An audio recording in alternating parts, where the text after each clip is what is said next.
I'm Kathleen Fullerton, Project Coordinator for Hope Partnership, which is a nonprofit program with Janus Youth Programs, and we operate in Oregon Youth Authority's largest youth correctional facility, MacLaren.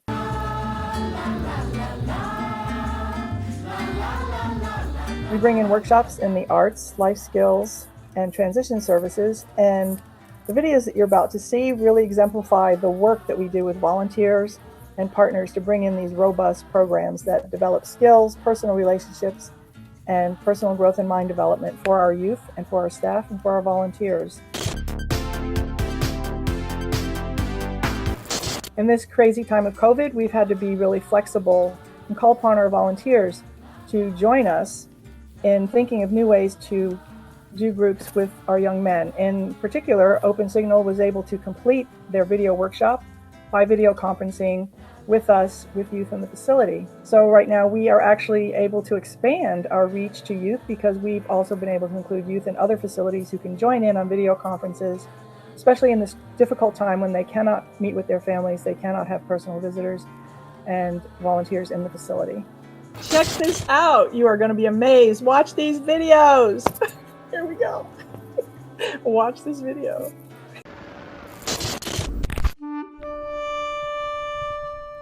It was beside the creek where I found myself, watching the flow of the water amidst the smoke and fire.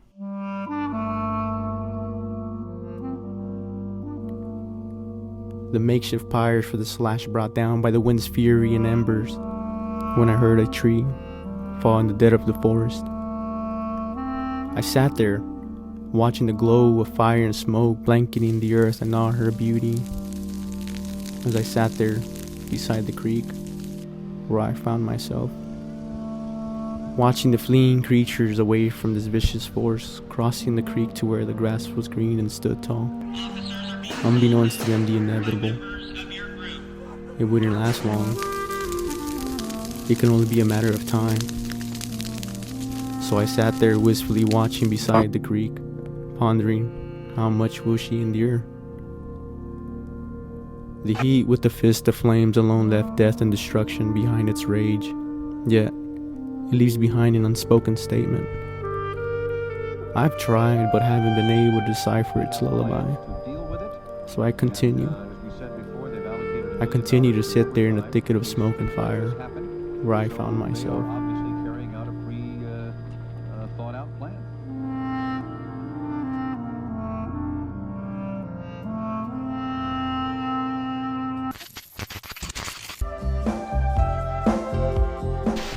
All right, today what we're going to be showing you guys is, what's the name of our cooking show, by the way?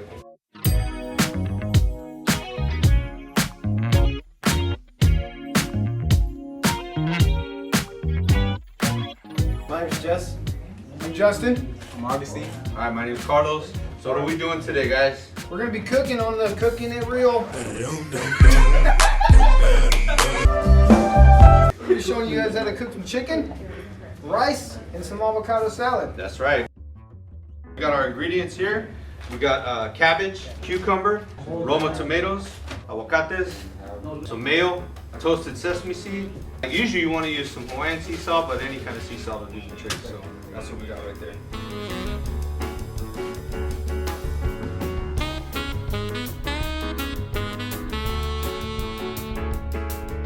Get down with it like that homeboy that does the steaks. Oh yeah. That's funny.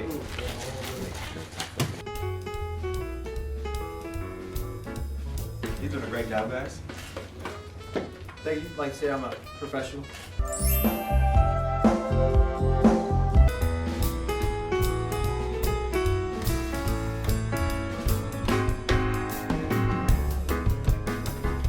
So just kind of fold it because you don't want it to get all mashed.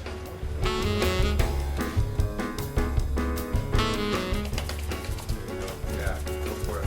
Drop.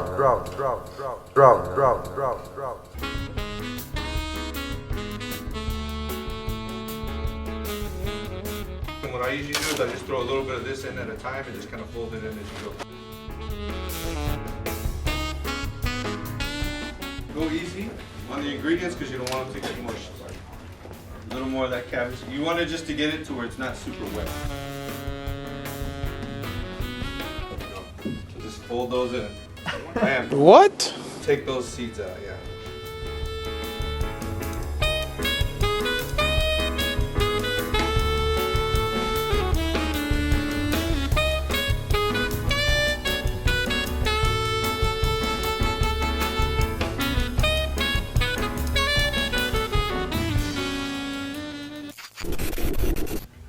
So what's she look like? Man, she got beautiful eyes, long flowing hair. I think it's black, I'm not sure.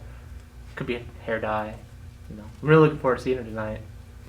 So what do you think about taking her out, bro? It's kind of crazy out here today. Oh no, I was thinking something like a picnic in the park. You know, just eat some sandwiches or something. And then about a restaurant or something? Well, I thought of a Olive Garden, but they're all closed. All right, my name's Carlos Chavez. I'm the executive director of Morpheus Youth Project.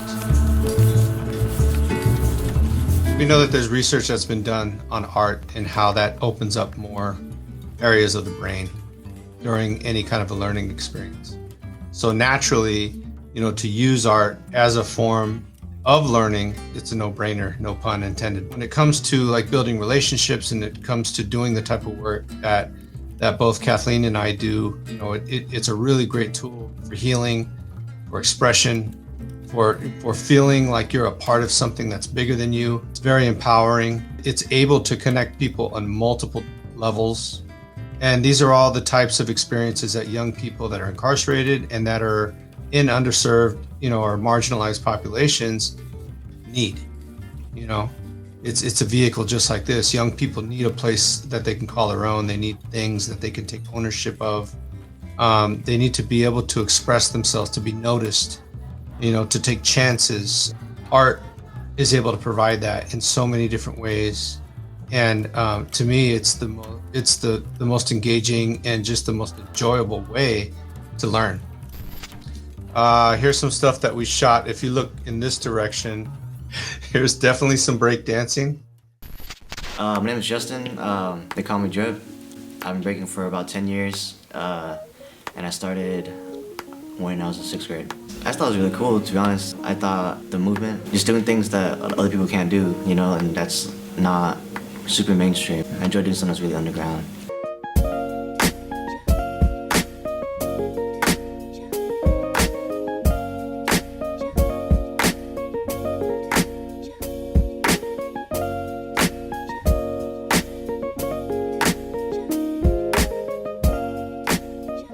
There's an after-school program. I had a friend named Johnny. He taught me like my first few moves in breaking, like how to windmill, and then after that, how to flare, how to cricket. He showed me the moves, but he also introduced me to the other people, like the community. It feels good for sure, because I like inspiring people to break. Whether you're younger or not, it just feels good to bring people in, especially since I said earlier, it's like an underground thing. And there's not a lot of people doing it, especially in Portland. There's not a newer generation. Like after me, I can't really see anyone else taking over, so I'm always like down to teach anybody that wants to learn. I don't know. I feel like I've always been pretty creative with what I do. I feel like I'm pretty artistic naturally, but I guess when I run into a creative block and I need like more inspiration, I guess I'll seek out my friends, go past my mentors, watch my old footage of me like years ago, and then take the move and change it into something else. Most of the moves I do is the first steps I ever learned, you know, because you can't be doing all these like complex things if you don't know your basics. I guess this is how breaking goes. You always like go back and like reinvent it to keep on evolving your movement, and I do that in battles a lot because I'm always just trying to stay like a step ahead.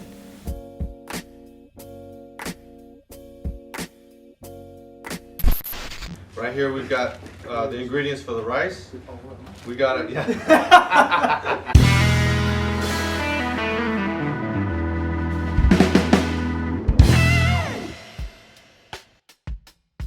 So this is short grain rice, all right? So like Hawaiian food, you make sticky rice. We got 2 rice cookers, so we got enough because we're cooking for a bunch of people today. This is just garnish, all right? We got some green onion right here.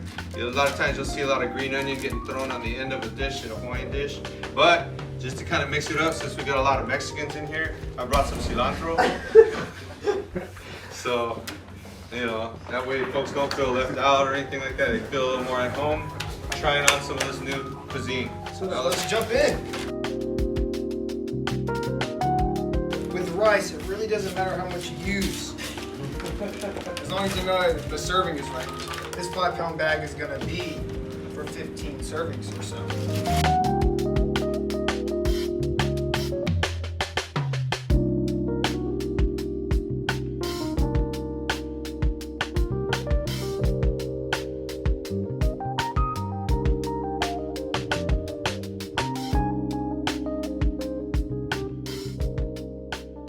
It doesn't matter how much rice you use, it matters how much water you put into the rice. Here's my knuckle. That's not enough. Wow. You're an expert. Let's try again. That's about right on the target.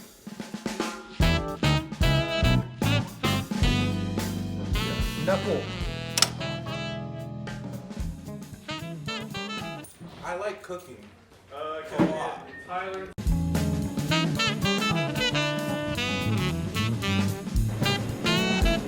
Just the rice consistency.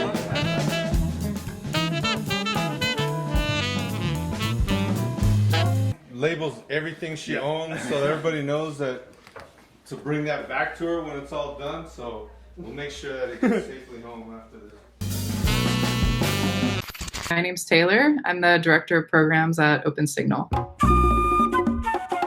I first heard about Morpheus Youth Project back in 2015, and I approached Carlos and wanted to learn more about his programming, and he invited me to come out to MacLaren. I had a blast. I tried to do a handstand at the breakdance group, and that was embarrassing, but I gave it my all. I really wanted to do a program with Carlos from that time on. In 2019, I had heard an interview with Hope Partnership and Morpheus Youth Project on the radio and was like, this is a sign. I need to contact Carlos again and try to get a program going. So we had our first multimedia video and breakdancing program in the spring of 2019. And a lot of our students this time around took that program last year.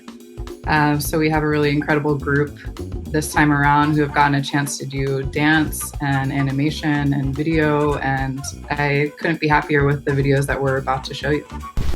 This guy is gonna be a good one.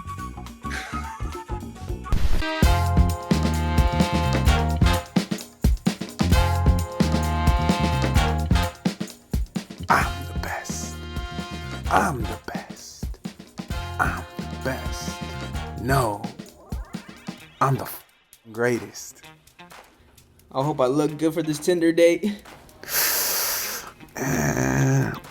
Man, I can't wait. I love her pictures. I don't think he'll see that line. It's all good. This was taking forever.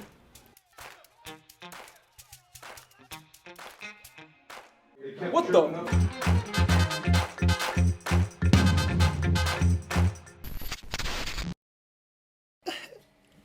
Oh, dude.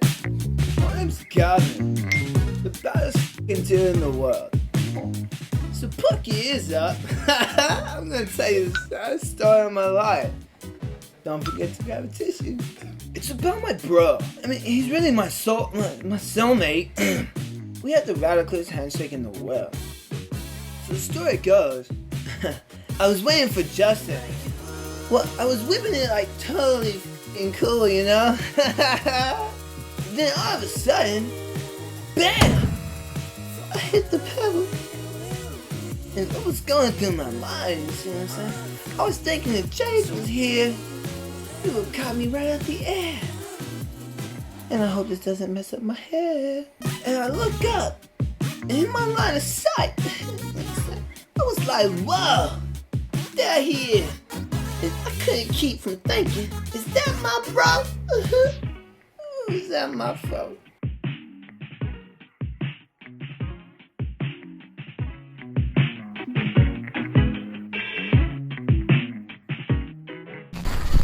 Yeah, my name is Spencer Unapom. I think I really started breaking when I was like 15. A friend of mine in school did a break-in move, and when I saw it the first time, I'm like, I fell in love with it. Like, oh, I want to try that.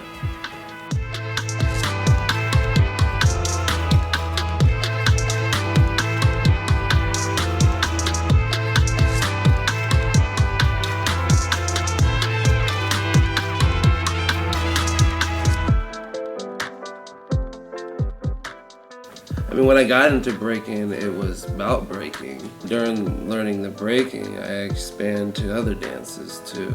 There's popping, there's locking, house dancing, funk boogaloo, you know. It's life. It's a way of expressing where we come from. It's like an outlet of vulnerability and, you know, all our emotions and just what we go through in our daily lives. And we use our breaking, that outlet, to express that, to let it out, so we don't go out and hurt other people. And it's really inspiring too at the same time, especially when you meet good people around this culture. It saved my life.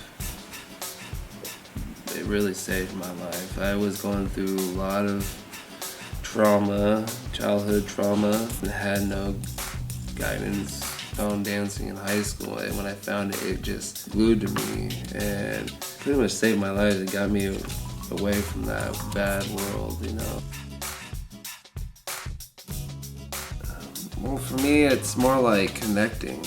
It's actually just connecting and sharing and learning from each other. That's actually the most important about this culture, is to share and connect, you know, and our talent, and our expressions, and our story. For me, I'm always a happy person. I always smile, even if I mess up. We all have our days.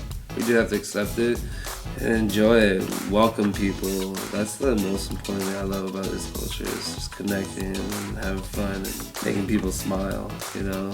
We all deserve that. We all deserve happiness.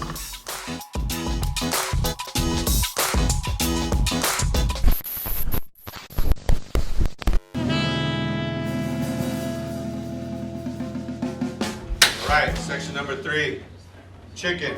This guy's been making adobo chicken for what, 22 years now? 22 years. 22 years now. He's an expert. We flew him straight out from Oahu. We lift you up where you belong. To show us how to put this dish together.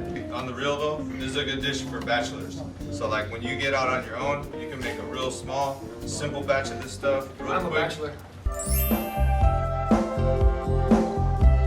Yeah, quick and easy to do. Today we have some white vinegar, soy sauce, bay leaves, freshly cracked pepper, garlic powder, and unsweetened coconut milk. And of course, we have our chicken, and that is what we'll be using today for the adobo chicken.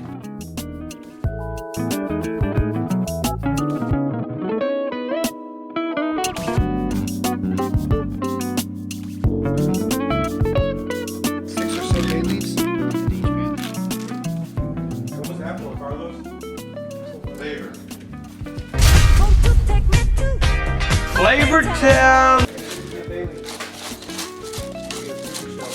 smells amazing.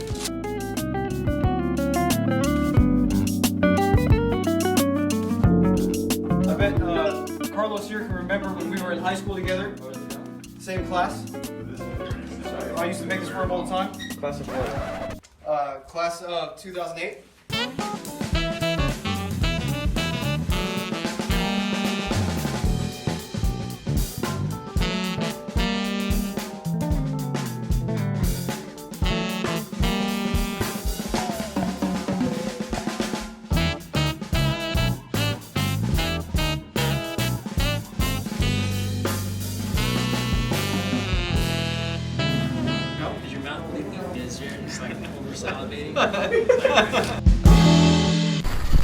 Bro, I can't wait to see what this new rap teacher about, bro.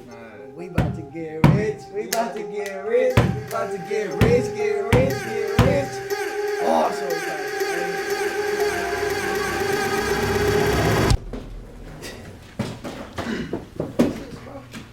Alright, this is how it's finna go. This class about rhythm and flow. Hey, what is this, bro? You ain't no G-Eazy. You being funny right now? Bro, this ain't no A violin, even if it was, you'd be cheddar bob. No. It's rap. Not the stuff you tuck in the fanny pack. Fanny pack? What? So let me hit you with the foundations. Yeah, it was better off bring my grandmother. This is the basics. I want to hear this, bro. 1. What you talking about? Stop and think about why you want to rap. I know why I want to rap. No. I'm going to be taught by you. 2. Malibu. Decide why you want to rap. Bro, this song's something real, bro. Listen to this part, bro. Spit that. My mama wanted to see me out these chains, so I'm bound to break loose, put in work on the stage. Because coming where I'm from, we facing struggles every day. In competition with myself, working hard to pave the way. Yeah, it's alright. It's alright. Man, that's real, man. But I mean, if you did these Tell basics, me you want some real tips, bro. you have to do the basics.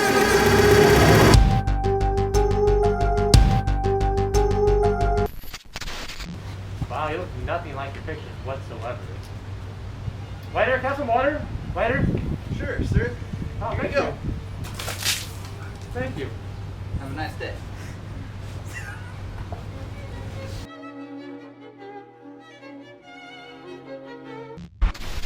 You got it? Oh, you want me to go? I mean, up to you. Alright, my name is Jade, but I go by Cuts. I've been breaking for about 8 years now. I'm Brian. I go by Details. 8, 9 years, something like that.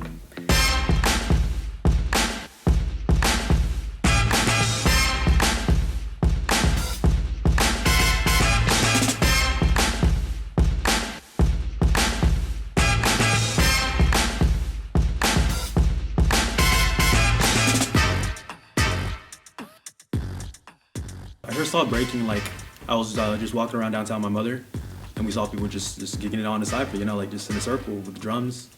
And I was like, whoa, like that spinning thing he did was tight. Come on, learn that. Tried it. And it was did not go the way I planned at first, to be honest. Like some cats at school were like doubting me, saying like, you know, you can't do it, you know. I kind of use that motivation, like, nah, like that, you know, I'm gonna do what I want to do. Push through it. Moved to Oregon, met him, and showed him breaking. The reason why I wanted to break or do something is because I wanted to get noticed. Like, I thought I was gonna get hella attention from girls, this and that. I got hella attention from guys instead, you know. They're like, hey bro, that's tight. I was like, that's not what I wanted. I mean, for me, it was like I had a decision. It was either do something with my life or not do anything. I didn't see myself doing anything. I was like, why am I even alive? And so, like, this, meeting new people, having friends, actually moving forward, it like enlightened my life so much. I was surrounded by negativity in like my family, like cousins were banging, you know. So breaking was kind of like the outlet that made me stay away from that, keep my head straight for school and like for my personal life. Helped me grow in like aspects I didn't expect to grow in at all. We went to a jam called Silverback, and that's a big jam, you know, like a lot of big cats come through there, international, like from Japan, Korea, Ukraine. When I saw that, I was like, wow, there is more than my own hometown to actually see and compete with, and that made me want to really push forward. And every time like I'm having a down moment, I think of like there's cats out there still pushing through, you know. That's not gonna stop me from wanting to be better. I feel like it's a hard question for sure. Every single time you go to a jam, I feel like it gets better. It just keeps getting better and better because you start meeting newer people. And for me, I feel like that experience of, you know, being able to connect with people, just all that stuff and traveling, it's like that combination there is like what always keeps me going. I just don't think there's a good moment. I feel like there's even better moments to come.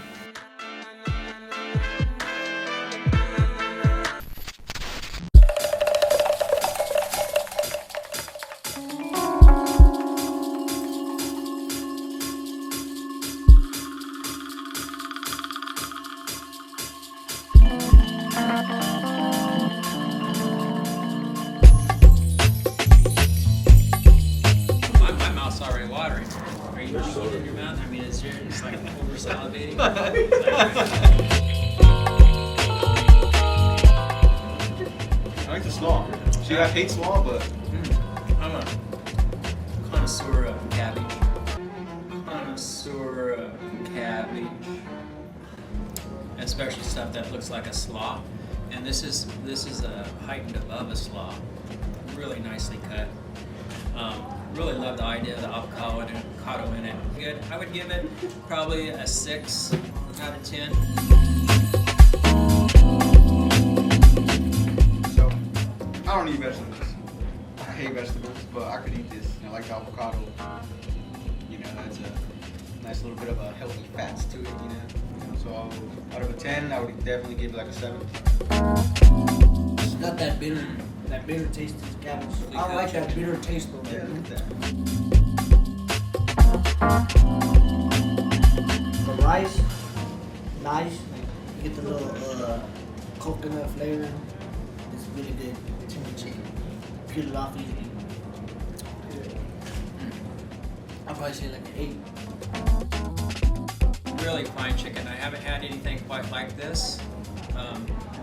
I love that little vinegar pop to it. It really brings out a certain essence. However, the greatest ambrosia of it all, oh my gosh, this rice. But the chicken's about 8.5. This rice is like top notch. I'll give this rice definitely a 10, maybe 11. Rice, man, I love sticky rice. You know, so that's like, even though that's not what they were aiming for, I feel like that's what it ended up being anyway. So it's like pretty good, you know. It's especially with that the chicken's sauce over it and the chicken, man. I'm such a meathead. Like I could eat this every day as like a post-workout meal. So I would want to give the chicken and the rice the same rating, which would be a 9 for sure.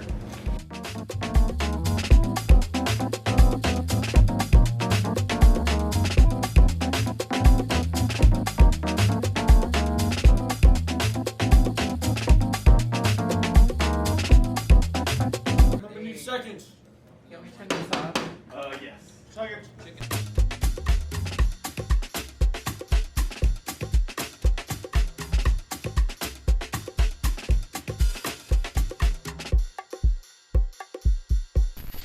Hi, my name is Jeff Oliver, and I love long walks on the beach at sunset. I am the lead educator for Echo Productions, and I've been working at Open Signal since 2018, and Echo is my favorite program I've ever taught. This project-based way that we teach, I'm teaching them about the gear, but we're making sketches, we're making cooking shows, we're interviewing people.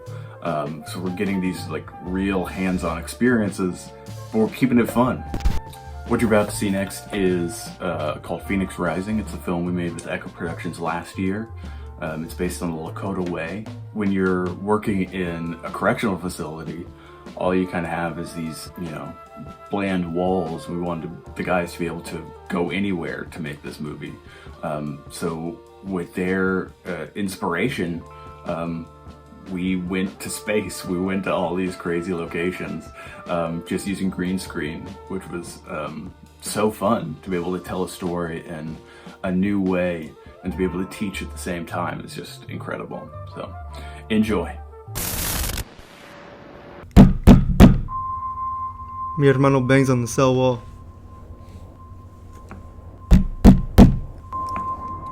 I repeat it back to let him know I'm still there. I didn't want this for us. You wear a strong mask. Suppression of pain. A few notice my hurt. They take me under their wing. I form my mask. Not made for places like this. I'm forced to adapt. Knees on floor. Elbows on bed. Praying to God. I'm heard. Faith remains. I find my niche. Hurts my person. Builds my character. Forced to voluntarily act, it becomes a habit. Try not to forget, the real me holds on. How you been holding up? The note mi hermano wrote to me. Comfortability has come through adaptation. I embrace my routine. I look forward to time in the sun, but I'm okay with staying inside.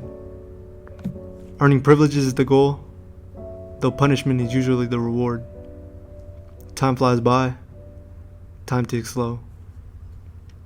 A pain so strong, I feel like my head is going to burst, my eyes are going to melt, my eardrums are going to pop. My world goes black. I imagine, what if I were to let go wild, express this craziness, allow myself to break. Hold on, don't break character. The voice de mi madre, a soothing melody. My nerves are calm, everything is okay.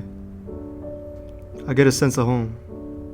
Eyes closed, I'm in my room.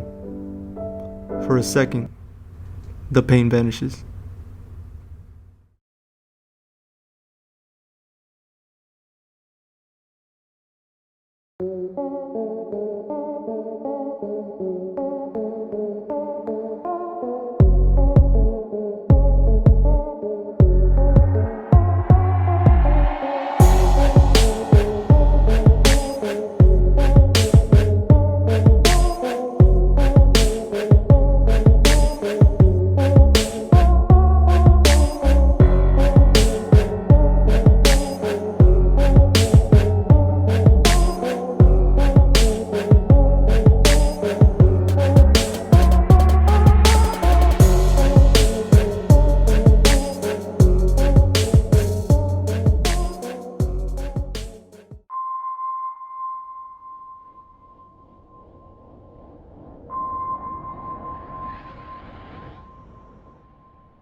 think about where I grew up, the people revolving around me, my experiences, and how in a way I ended up being a product of my environment, but then got taken out of that environment and was able to actually live free even though I'm incarcerated. I've read books, lived through some of the most hardest times of my life inside a cell, and really got to discover who I was. Fortitude to me is being willing to keep a promise and showing that you're loyal to that promise and stay humble with it. Yeah, I was pretty much raised, you fight for what you love, you know, those around you. Where things normally are taken from you, you gotta stand up for yourself, of course. So growing up, you just learned how to fend for yourself, and it consumed a lot of my thoughts. You know, there was a lot of odds and a lot of battles that I was fighting, you know, and it kind of goes into like good wolf and bad wolf. And it was like, you know, I was feeding more of that bad wolf, you know, like you're gonna learn from it one way or another. A lot of us need to learn the hard way, you know, and I think when we go through certain situations, it makes us who we are. By all means, I believe in that. Like the situations you get to, that's gonna make you who you are as a person. It defines you, you know. So you get to a point where you just start being selfish for the right things. I think of a person who's willing to stand outside the circle. As individuals, we're easily influenced to go against our own morals, to break that just to get along. So I made some choices in my life where I said I'm not going to do certain things anymore and be a part of that. And like I'm still trying to prove myself to stay grounded in the decisions I chose to make. Saying if I'm going to do something, I'm going to do it, you know? I'm not going to go back on my word. That's what fortitude means to me.